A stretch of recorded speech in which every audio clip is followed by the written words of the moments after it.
to the Influence Factory podcast. This program is dedicated to support professionals who have a desire to develop their digital business influence so they can navigate through a fast-paced, constantly growing digital world.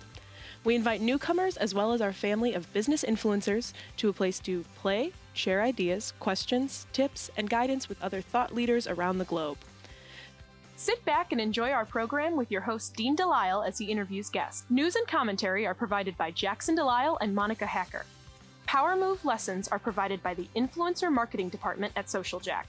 And production, editing, and distribution is provided by the Social Jack production team. Today's show is brought to you by Planable. Planable.io gives your social media team everything they need to really move their creative process forward. It allows you to preview social media posts as they are live, real time. No more screenshots, mock-ups, spreadsheets. Your clients can review content from within the platform. And do you have anything to say about it, Monica? It's a great platform. We've been using it now for a month. I love it. It's a game changer in the content world. I highly suggest it. Yeah, go to Planable, Planable.io to start your free trial today. All right, everybody, I'm really excited. Welcome to the another episode of the Influence Factory podcast. And this week's influencer guest is Jefferson Goldie, a graduate from Second City, Chicago, and TV personality. And he just got done filming Worst Cooks in America and is on a weight loss journey as well as I am. So, hey, Jefferson, how's it going? Hey, man. Looking good there, buddy. Yeah, so are you. I know. It's like whenever I see your posts on social media, I'm like, all right, I could do I can figure it out. I can go in the gym one more time or I can take another walk, but I can't go in the gym today. That's the only challenge. No, do not do that, man. That's not for at least a couple weeks. So that's my excuse right now, right? Yeah. So, but crazy, man. But overall, I just want to set context for the audience. As you and I met, because Jackson, my son, is in Second City, Chicago, and then you're in Second City, Chicago. And it's funny how people meet, but I think Chicago is especially special because people just network and collaborate. And next thing I know, it's like you're on stage with Jackson's group, and then he's on stage with your improv group. And then I don't know, can you speak to that a little bit? Just how cool Chicago is for you around that? Yeah, man, of course. Chicago is, you're right. It's a huge networking city. People just have that Midwest charm about them, man. You can strike up a conversation with them anywhere you go. That's just how we are here. I don't got to tell you guys, but I met Jackson last year in January, and we had one class together for improv class, and we all kind of clicked right away. And I knew, the teacher kept getting our name mixed up because I'm Jefferson. He's Jackson. So it's it was, I think it has the same amount of letters in there as well. Syllables. So, yeah, right. So we eventually, I told him I had to skip level B to go film the TV show. But I remember promising, I think it was Jackson and a few other people from level A that once, this is all said and done, I'm guaranteeing us we're going to get back together and do some sort of improv at Second City. And that's what we did. We started to do some shows together, and yeah, man, it's such a great community there. I love being at Second City. Yeah, that's cool. So take us back to little Jefferson. So take us back to sort of growing up, because, obviously all of a sudden you're on television, you're at Second City, and you're doing all these new projects, which we'll get to. But I want to know sort of, how did you grow up? What was it like? Did you grow up in Chicago? So give us a little background. Yeah, man. Grew up in the city my entire life, the North Side. I grew up in Wrigleyville around Addison and Lincoln area. So Cubs fan then? 100%, man. Best day of my life when they won the World Series. And I tell that to my wife because I knew the Cubs before her. So, they were always there for me first. So she understands. But yeah, I grew up on the North Side of Chicago. I always had weird big dreams though, man. It's I remember when I was little and I had this, anytime I would go to sleep, I remember, I don't know why it's just coming to me right now. And I would just, say my prayers or whatever. And I would say, I can have a regular 9-to-5 job. I don't know. And this was me at 10, 11 years old. Right. And I said, if I don't make it because one of my dreams were playing baseball for the Cubs. And I said, if I don't make it, I'll just become an actor. And now that's actually coming into fruition. So that's cool. Kind of weird how that worked out. So dreams way early on and dreams of playing for the Cubs, right? So then did you wind up playing baseball, or was it street ball, or like I played sandlot? So I don't know if that resonates, but that's how I started. So absolutely, man. I played baseball from, when I was young. My dad, he actually had a scholarship to play for the Cubs. And there's a story out there. Every time I tell it, I get a little bit more angry. It's just, I don't know. If I could go back in time and kind of tell my mom, hey, let my dad go to the farm system for the Chicago Cubs, you guys will make it, don't worry. But she got pregnant with me. So that's why my dad didn't end up going. And I don't know. I don't really talk to them about it this too much because, again, when I bring it up, I'm like, this is a huge opportunity. And you're telling me mom held you back? What? So like we kind of argue about that every time we get together, but it's all in good fun. But yeah, I played baseball my entire life, man. From age of 13, I was on traveling leagues. I played in Yankee Stadium, Minnesota, all the pretty major stadiums I played for. And it was a dream, but it was also becoming kind of reality as well, because I was actually pretty good. Even though I've been big my entire life too, Dean. Like my entire life. What position did you play? I played first base and pitcher. Okay. So I can hit and pitch, but I couldn't run to save my life. Because I was always the big hurt, right? So yeah, exactly. I can hit, but it never worked out because after high school I got a scholarship to play at Memphis, and I had to be redshirted for a year, which basically means for the people watching this, you have to sit out for an entire year because of my grades in my senior year. Not because I was bad academically, it was because I had all my credits ready to graduate in junior year, so I really didn't go to school much senior year. But that kind of brought my grade down, so it kind of bit me in the ass a little bit. But yeah, that was my main goal, man, is focusing on playing baseball. And I still love it today. I want to get back into it. So yeah, it's sort of funny. A lot of people can't resonate unless they grow up playing baseball. And I grew up playing sandlot, and I moved around early years, but I can remember the thing was not to get picked last, if you were going to play, with your friends and stuff. And then you wanted to be a captain someday, right? You wanted to be the guy that picked all the players and had a team. And, but growing up, I was like you, man. I was all in, travel ball, everything, and just and it just so happened that high school hit, and again, if you could take stuff back, I changed direction, and I always loved football too, and so I was a street fighter growing up on the streets, and so it was like wrestling and football. All my friends were doing it, so I just went that direction, and I would walk past baseball practice because he had to walk past the baseball field to get to the football field, and I was just that's funny you said that. Look over and shake my head and go, man, I should be there. And I was like you, I could smash the ball. I could throw from center field to home plate, and I was also a catcher. And then I was only a pitcher, good enough for one inning though. So as soon as the ball went into the backstop, they pulled me. But I could throw hard and I could hit hard, right? And so, but there was always that back of I'm getting chills talking about it, but when Jackson was little, he got into T-ball. And so the minute I stepped on the infield for the first time in I don't know how many decades, with just being a T-ball team, right? But I stepped on there and I almost cried, and I just got these chills, and I was like, it just felt good to be on a field. Did you ever experience that?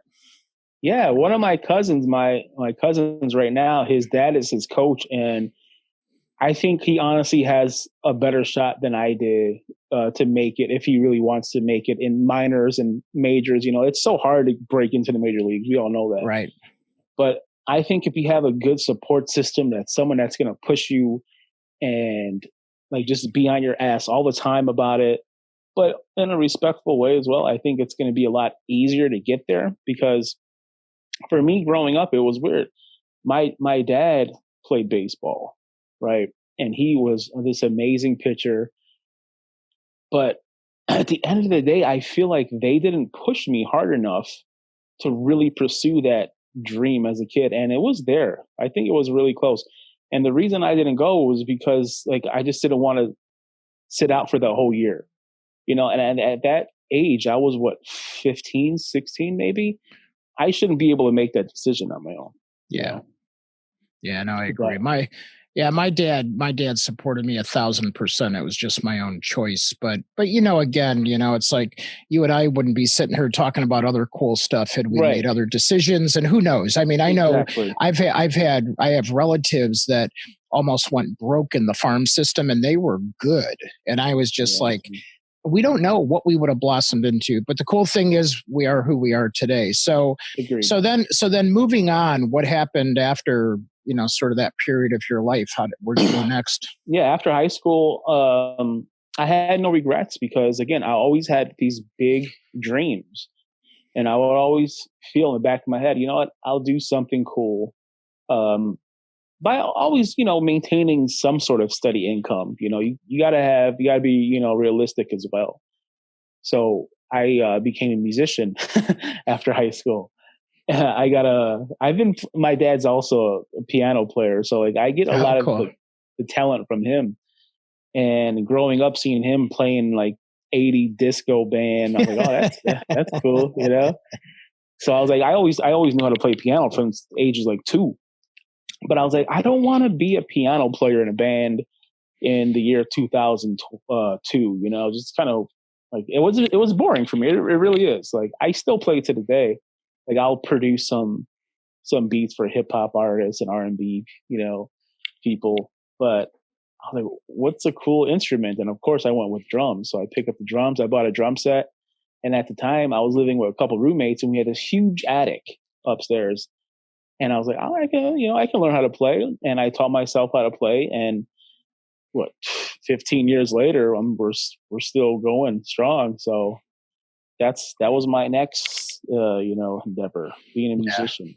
I was a garage drummer, started early middle school, and shout out to Mary and David. And we were the 3 dogs. And I remember painting my bass lid, and putting the 3 dogs on there. And she was more of an artist, so she put the dogs on there for me. But it was pretty funny.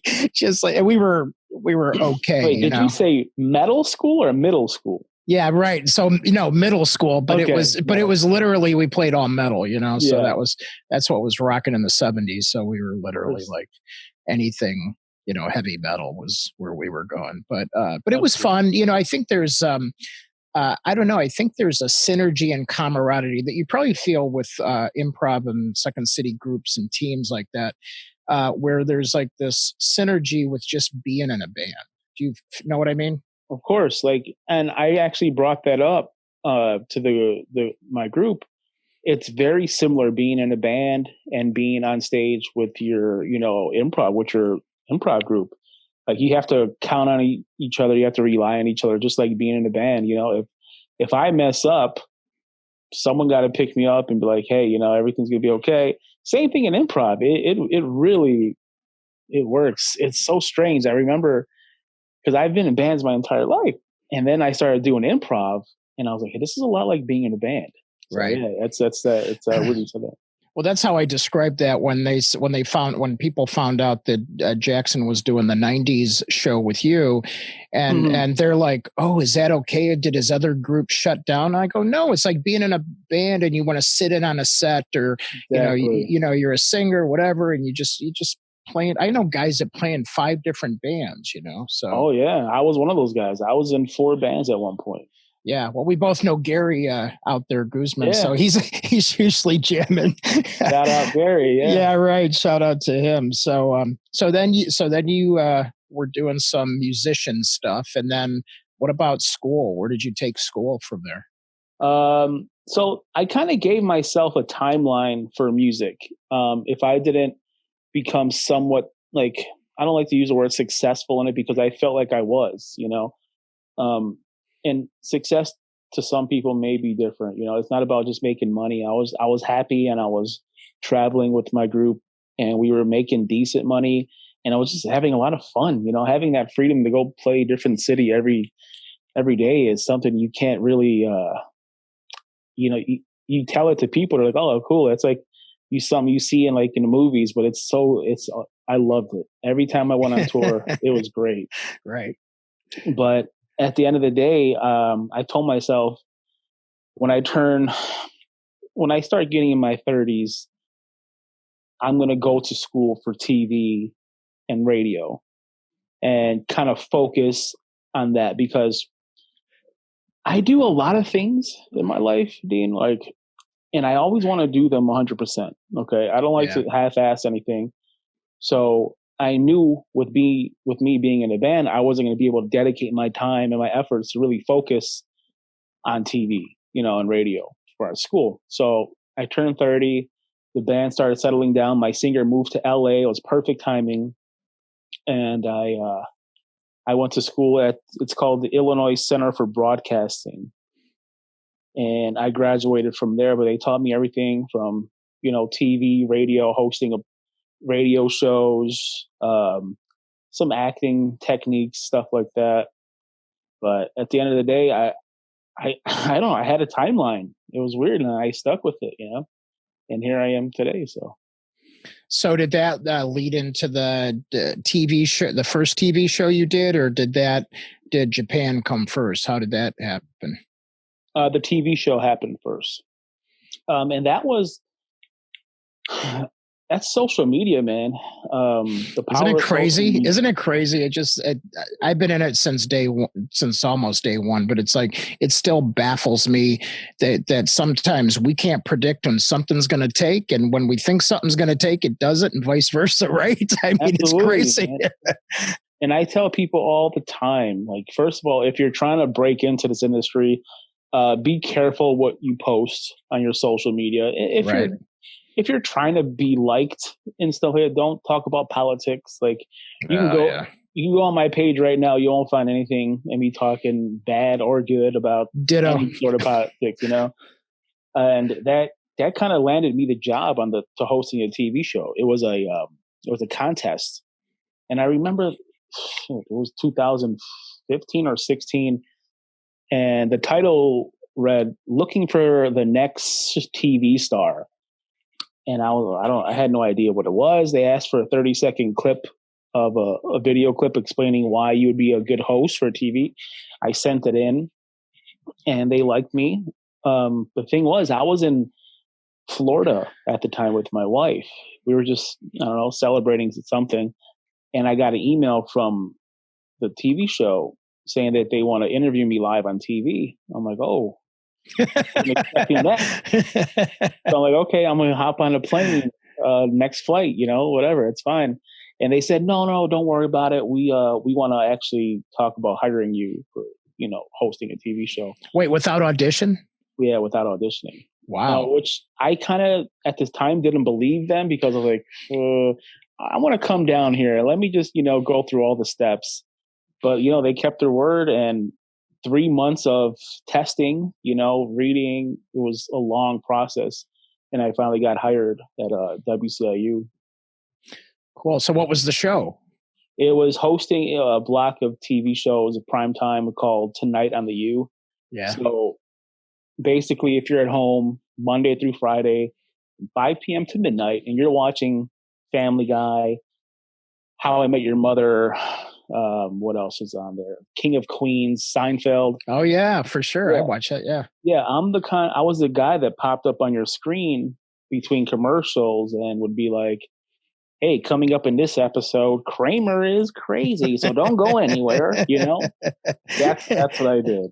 So it's almost like social media. You were the engagement manager of making sure the audience didn't leave when the commercial popped on. Yeah. We were doing like some trivia questions, talking about dogs, trying to captivate their attention, because we all know that no one has a large attention span these days. Oh. Yeah, it's down to 6 seconds, and we say that a goldfish has 9, so we've, really gone downhill. So, So with that, before we go to Japan and sort of hear about that, so social media, what year is this with the TV show? I guess 2016. Yes. So then social media is popping, right? So Facebook is around, LinkedIn's around. What did you find out how social media helped you at that point? I'll tell you how social media didn't help me. Here we go. That way. When the Cubs won the World Series, we were all in Wrigleyville, my friends and I, my cousins, and we always said, if the Cubs win, we're going streaking.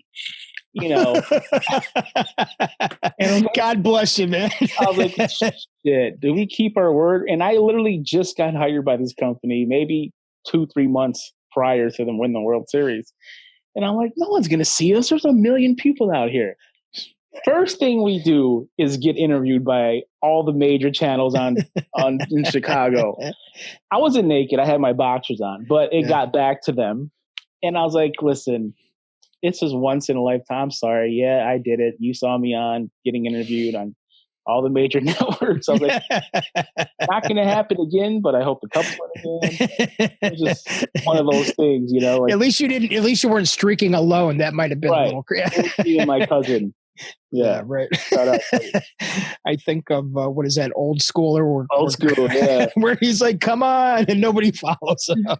We're going streaking.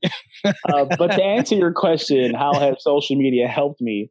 I put a video out about remember that song Adele, Hello? Oh yeah. Hello.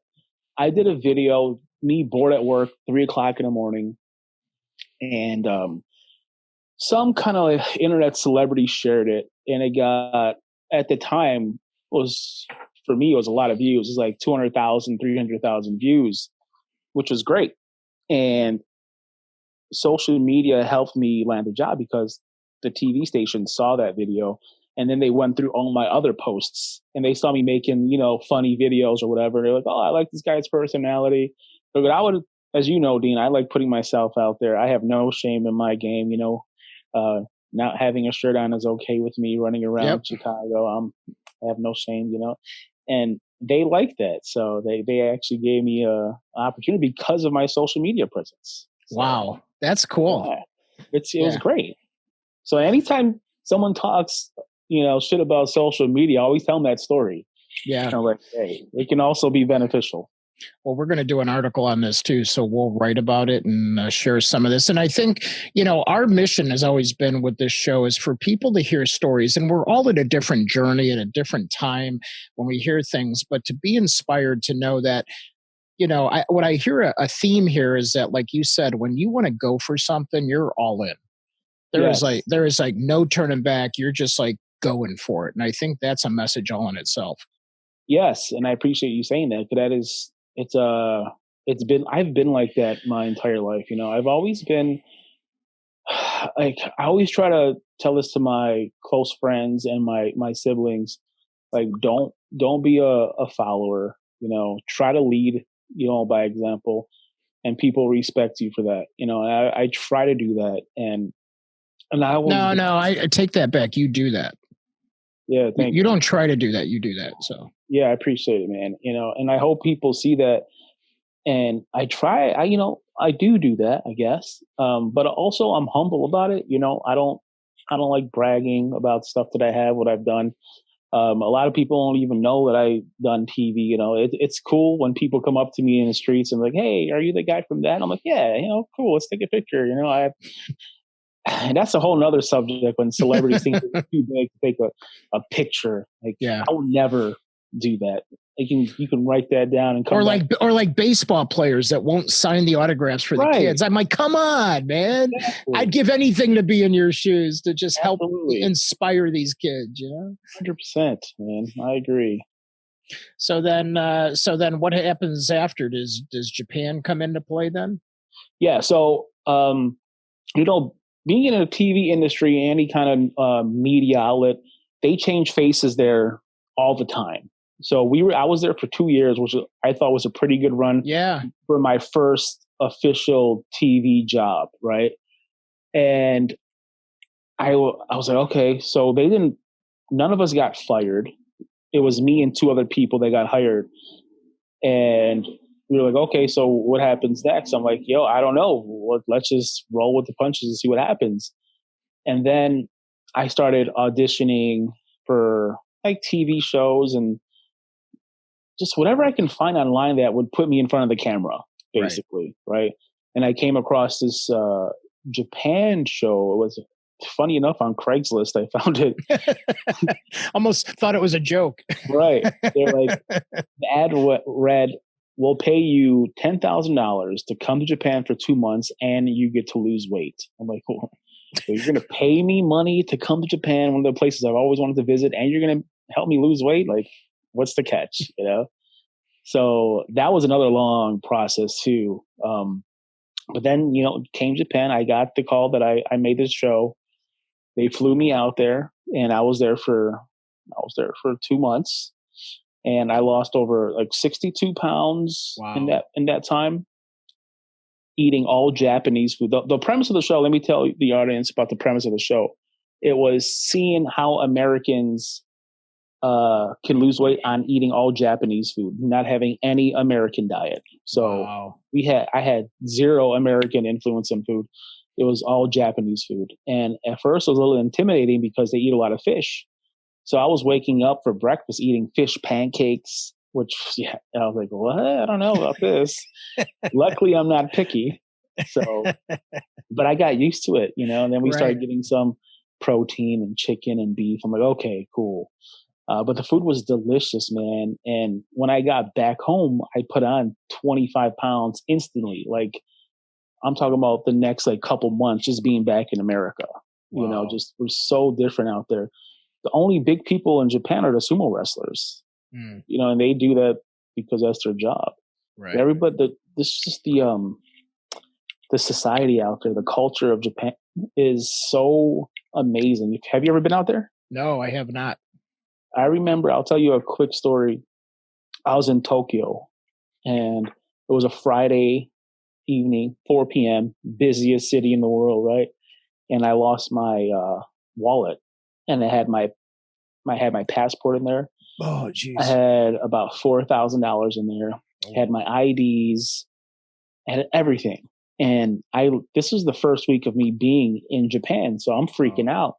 I'm like, oh my God, I'm a new resident of Japan because I'm not going back home. Like, how am I going to get back home? And I had a translator with me, so she would help me, you know, like purchase things, or just like, you know, there's a camera on me 24/7. So anytime like the producer or director asked me a question, I would turn to my translator and she would translate it. So I told her, I was like, hey, what am I going to do? She said, you know, don't worry, we'll come back here on Monday when the police stations are open, because apparently the police stations are closed on the weekends. How is that? Right. I'm like, what? Could you imagine that in Chicago? It would be exactly. Oh my so God. I'm like, well, there's no way I'm going to find my wallet. It's gone. Right. You know, hopefully I just need to get a passport in that next 2 months. I don't know the process. It's going to be hard, but anyway, so we go down there, police station on Monday morning, and lo and behold, man, I walk in and I had my wallet there, and all my money was in it. Not a dime was touched. My passport was there. And there was a little note that read, no need to call and find me and say thanks. Just want to help out a foreigner. I'm like, what the hell? Like, imagine you losing your wallet here in Chicago, Dean. 5 minutes, it's gone. Your credit cards are, you know, it's crazy. So that's the culture out there. I really love Japan. Wow, that's awesome. And then you come back, and then what? Where you at that stage where you come back, and what happens sort of next career-wise, you know, related to media? Next career-wise was I got back, it was just a year and a half ago now, maybe. So at that time, I just wanted to focus on losing weight, you know, because I was out there for 2 months and I learned how to, you know, eat right and working out. But I'm not one of those people that are going to sit here and tell you that, yeah, working out's great. I love going to the gym. It makes me motivated and it makes me energized. No. Okay. The gym makes me sweat. It makes me tired. I hate the people that I don't like going to the gym. I hate it. So I figured out a way to do it at home and still burn all the calories that I was burning. So, work smart, not hard. So what are your favorite a couple of tip workouts that you like? What do you like? This is dumbbell routine where you lay on your back and you have the 2 dumbbells and you kind of doing a crunch, like kind of like you're doing a sit up, but you're going like this with the sit up. And I do about 50 of those, and you feel like a worm after that, man. That one. Actually, I'm gonna try that. I like that idea. Yeah, that helped me. Trying to get these 6-pack abs. So, and I think those belly flops in the pool have got to help too, because I love that. I love that. When I saw that, I'm like, dang, he is out there, man. I loved it. I did a couple of videos of me belly flopping in the pool. Yeah. Yeah. Well, when Camp DeLisle opens, you're welcome to come belly flop in our pool. So. I love it. I'm in, man. Yeah. So then how do you get to like that to like worst cooks in America? Because all of a sudden that's like a national popular trending show on, so tell us about that journey. Well, actually, that's funny. Today's the 25th? Mm-hmm. Today was the first day last year that I was out there and met the whole cast. So this is my 1-year anniversary today, going on the show. It was, I don't watch a lot of TV, but when I do, it's usually bad reality TV or the Cubs game. That's all I really watch. Right. And my wife and I, that was like one of our, binge watching shows, like guilty pleasure shows. And I can't cook, man. Like I never cooked my entire life. My mom would cook for me. My wife is like an amazing cook. Like, I call her a chef. She doesn't think she is. So like, why would I ever have to step in the kitchen to cook? Anyway, right. Yeah. Like, what am I doing in the kitchen? I don't have to. So we would always joke about it. She was like, hey, why don't you try out for that show? Like you have because also they are looking for people that have a personality, right. And have a background in some sort of media. Sort of like how game shows do it, right? They want you to come in, they want to know you have energy and you're going to be excited and some personality, Yeah, exactly. Yeah. So I was like, okay, I'll try out. I auditioned. I found a thing online, and that process was like 4 or 5 months. Wow. And they had me send in a video of me cooking and cutting things in the kitchen. I'm like, all right, sure, I'll try something out. So I made what I made and I sent it to them. I mean, not the foods, like the email, the video, right? And I remember I made a cheeseburger, lasagna with fries and garlic bread. And it was good enough to be picked on the show, or bad enough. I don't know however you want to. I have the audition tape. I still haven't released it yet. I think now would be a good time. Everybody's stuck at home not doing anything. Right. I think you should narrate it. I think that would be fun too. Yeah, I should. It's a long video too. It's like 40 minutes. Yeah. I didn't know cooking took that long. Especially for a cheeseburger casserole lasagna. Exactly. Wow. But I put like 5 different cheeses on it, and I ended it with like single craft cheese.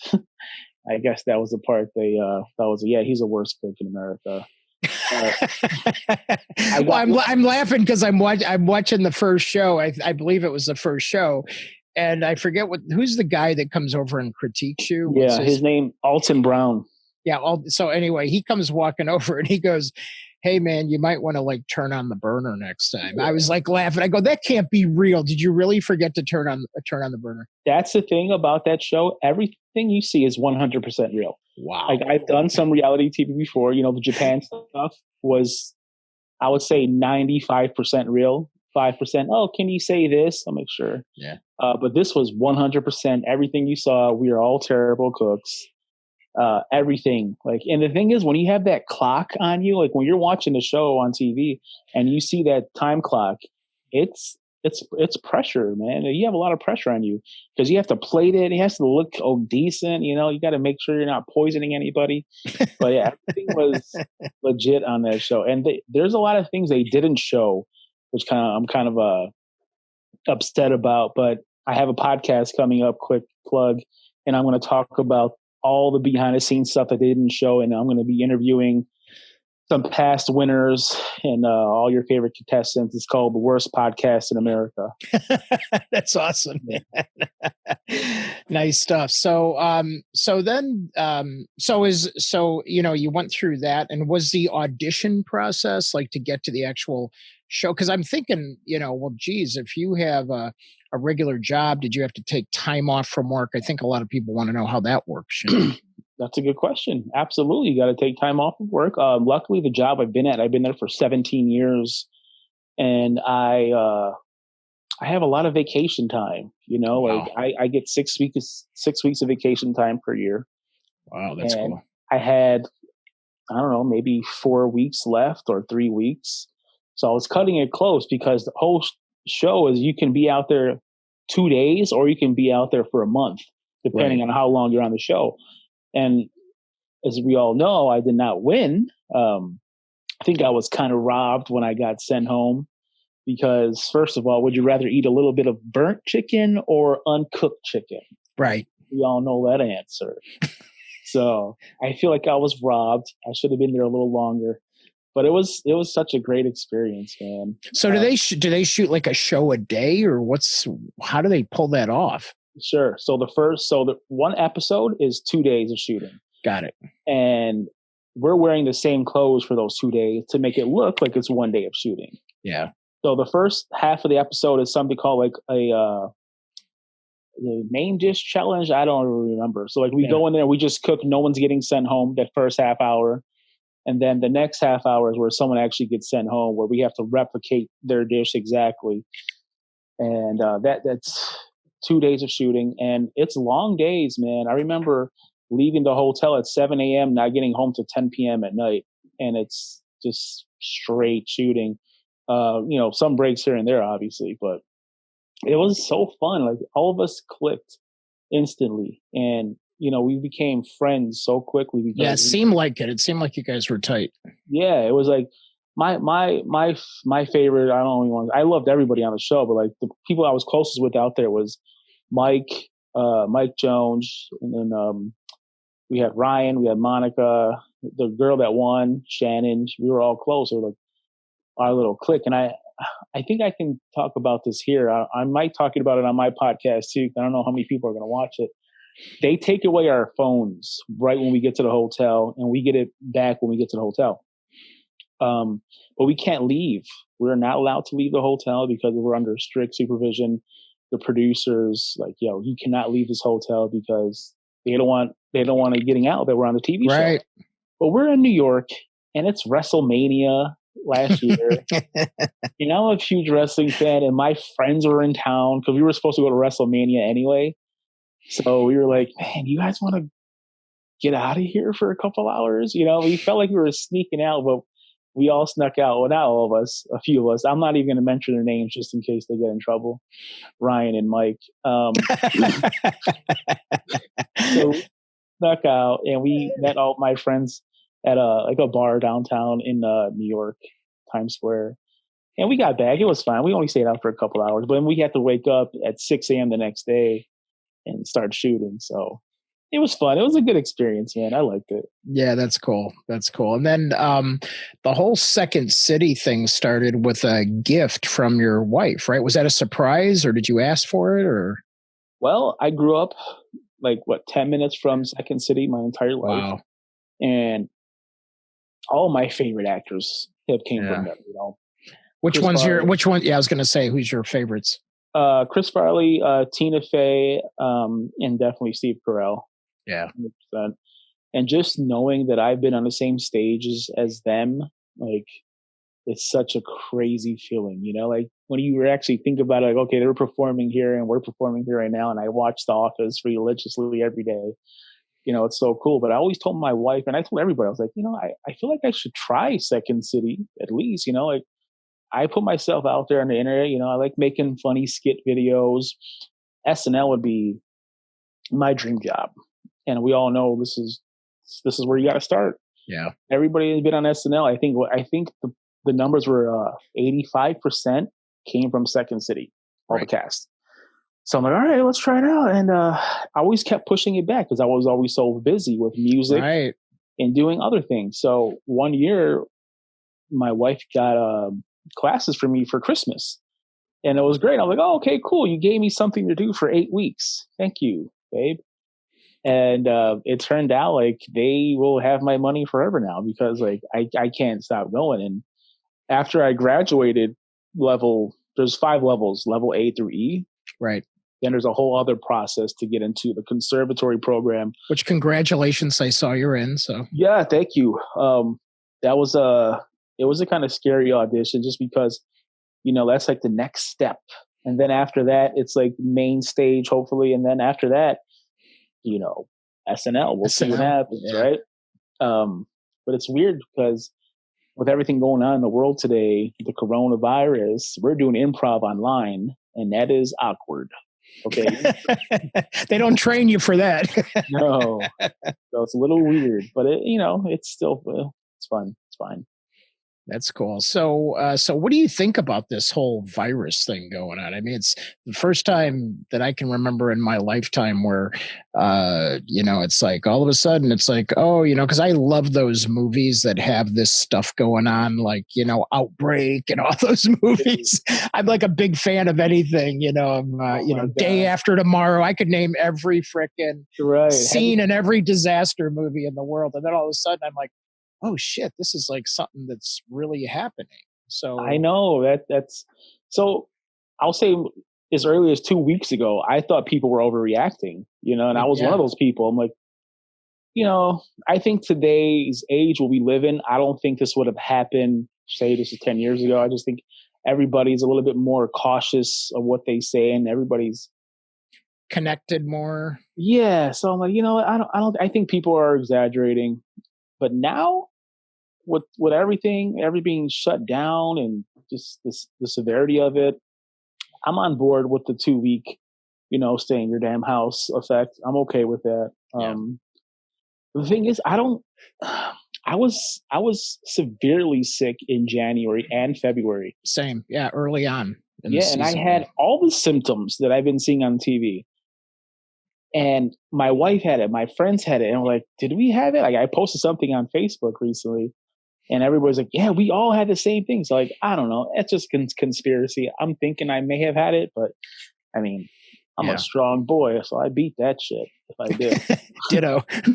Well, I know. And then, so I don't know, I'm like there with you. But what's interesting is the creativity of what we do and how we react and respond. And I hate to say it, but I'm one of those that, I grew up on the streets, right? So the streets of Gary and the south side of Chicago. And so I'm used to like, hey, if you fall down, there might not be anybody to pick you up. Dust yourself off, figure it out, and keep marching forward, right? Same. So I'm just like, almost embracing it to the point where it's like, let's just figure out how to pivot and what is working and who is still working and who's in business, and let's stay connected like this. And I just planned a family cocktail hour with my entire family for Friday night at 7 p.m. And we're going to do a Zoom meeting and a bunch of us will be on having cocktails and, just having fun, And so I think it's a whole new time where we should learn how to be together when we can't be together. But what's your 2 cents on that? I will piggyback on exactly what you said. So like people that are creative right now have been stepping up. Like they've been doing concerts on Instagram and Facebook. I saw Dave Matthews is doing one coming up. Right. So. This is great. And I was like, I want to do something like that. For me, honestly, I always I love the feeling I get when I can make someone laugh or make someone smile. And the messages that I get on a daily basis that I inspired someone or I make their day. I'm like, what? Me? That's crazy. Well, thank you. And I appreciate it. And it makes me want to go even harder because if I know if I touch someone's life that I don't even know just because of social media, it's such a crazy, undescribable feeling that I get. And it's like a high for me, and I don't even do drugs and I love it. So like, I always want to make people just like tune in and see what's going on, on my side of the world. Because I think a lot of people, they don't know me personally that well. They just know me as this guy that does weird videos on the internet and that can't cook for shit. So that's what they know me as. That's funny as hell, I might add. So thanks, Dad. So I want to do something like that as well. Like I'm thinking of some ideas. I like your idea because me and my friends, like, we go out every couple weeks here. We'll go to like a local karaoke bar, and we haven't been able to do that. So like, we're kind of like fiending to do something. So I might maybe do a karaoke night. Yeah. Shit, I'll join that. I can sing karaoke as bad as the next person. So, well, and I was thinking, what if you got like your band together? I don't even know how this would work, but I know that people have recorded separately and obviously stream music, but is there maybe a way to have 5 band members, whether you're in a room 6 feet apart, and call the band 6 feet apart, and then you guys are just sitting around in a room 6 feet apart and you're jamming, and maybe that's a new thing, I don't know, or maybe you do it all virtually and you're all virtual. I don't know. You'd have to run it through a sound. I'm sure it's been done. Yeah, exactly, man. Today's day and age, I'm sure all that stuff's been done. But yeah, exactly, just like that, man. Doing something to bring the people together. Look, I've been I have my Japan TV show that I've never shared because, first of all, it's in Japanese. Okay, they overdubbed my voice. Did they really? I gotta see this now, man. But it's 3 hours long, so like, what better time to share it now? Right? Have you called Netflix? Right. I might share that this week. But other than that, everything's been going. It's just, America's shut down right now, and I feel like we're all coming together. Like, I get that 9/11 vibe where it's like how America came together after all that happened. Absolutely. Yeah. And that's awesome. And we're doing that with our neighbors. Like, if we're running out, you need something. And I think it's sort of brought people even more together in a time of need, Absolutely. Yeah. And I saw the other day, I asked my neighbor for a roll of toilet paper because I didn't have any. And I saw him coming home with a pack. I'm like, oh, where did you find that, sir? He loaned me a roll of toilet paper. Now I'm good. I'm set. I got some toilet paper in the house, and we could talk about that. That's just weird. I don't know why people are hoarding that. Stop it. What was crazy too, it was like funny. I saw some funny posts about this, but I'm gluten-free with my daughter, but I had to pick up some bread for Jackson and Holly. And all of a sudden I'm coming around the aisle and I took a picture and posted it. The bread thing was annihilated. And then my buddy posted, I think, wasn't everybody just on keto? And I think keto is no bread or carbs, but I'm like, where did the carb craving come in? Where's the carbs go? I'm actually doing that right now too. And it's kind of hard doing like a diet and when we're on lockdown, but dude, this is probably the hardest thing. Like, I, for whatever reason, and I'm used to just being out and on the go all the time, and so all of a sudden I feel like, oh my God, I have to like take all the power within my soul to go shut your mouth and don't pick that up. Right, man. And my wife she's not only a great cook, she can bake. So right. And I can't tell her to stop her life, but yesterday I woke up to like these amazing chocolate cookies. I'm like, shit, I'm having one. Okay, I'm on lockdown, America. I'm having a damn cookie. Well, we're even a little worse than that. We have big containers of like fresh gummy bears and chocolate drawers of. It's just terrible, man. But you just open it up and it's like Kit Kat, dark chocolate, white chocolate choices. It's like, oh my God. Mm-hmm. But yeah, then the other day, what did I do? Oh, I had this bright idea. I said, I'm going to walk to Target, and it was snowing out that day. A couple of days ago, it was snowing out. So I walked to Target, and it's a couple miles round trip, something like that, or whatever. And I get there, and I'm like, I'm going to buy a backpack, just an excuse to buy something. And then Holly sends me a list, and it's pretty big, but I got like a whole shopping cart into a backpack. And then I walked home, and my neighbors are like, what are you doing? It's not like you can't drive. And I go, I'm getting a workout in. I got 2 conference calls in, and I picked up stuff I needed. So there you go. Yeah. Improvise. I love it.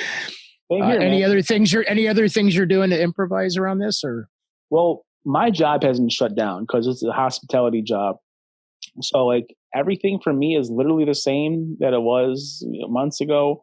My wife's job has shut down. She's luckily getting paid to be at home, which is awesome. Good. Thank God for that. But for me, I still go to work every day. I'm waiting for that call to say not to come in. And I'd rather not, honestly. Like, I think we do need this 2 to 3 weeks just to stay away from everybody completely, shut down everything, except, I mean, apparently I'm essential to my work. I didn't know that. So are we, yeah. Right, exactly. Yeah. We didn't know this, right? But I think we're headed in the right direction. Hopefully, we had some big plans this year. Like, I have a vacation coming up in 1 month. So I'm hoping the borders are open for that. If I not, I'm guessing go on a later date, get my money back somehow. But if that's not even a thing on my mind right now. Just I want everybody to be safe. That's the main thing. Yeah, I just got an alert today from like Southwest of like a list of flights that are $39, like round trip. I think it was like crazy. I found one to Vegas because I was supposed to go to Vegas for Easter. It was $19 round trip. Come on, man. On March 25th, just to date stamp that. So right, exactly. Crazy times we're living in. All right, man. Well, so if you were just gonna, people that are thinking about, maybe showbiz or just going for it, you got any like final words of just encouragement for people that are thinking about a career in media or maybe improv or whatever? Just because I love the fact that you are all in and you go for it every time you do something. Well, I can wrap that up in just like one sentence that I really like using these days. And it's kind of like YOLO, you only live once, but I use it a little differently. It's I'm not here for a long time. I'm here for a good time. And that's what I've been doing. So I think just go for it.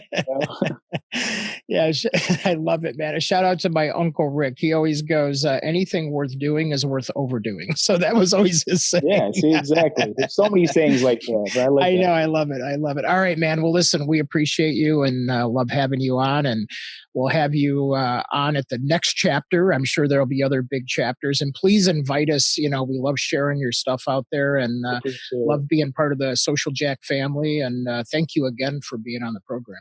And hey, man, thank you so much. This was a lot of fun, and we got to keep doing this. Keep doing what you're doing. You're awesome at it, both you guys. So yeah, thanks for having me on, man. I really do appreciate it. All right, man. Well, we'll see you online, buddy. All right, man. Take care. All right, take care.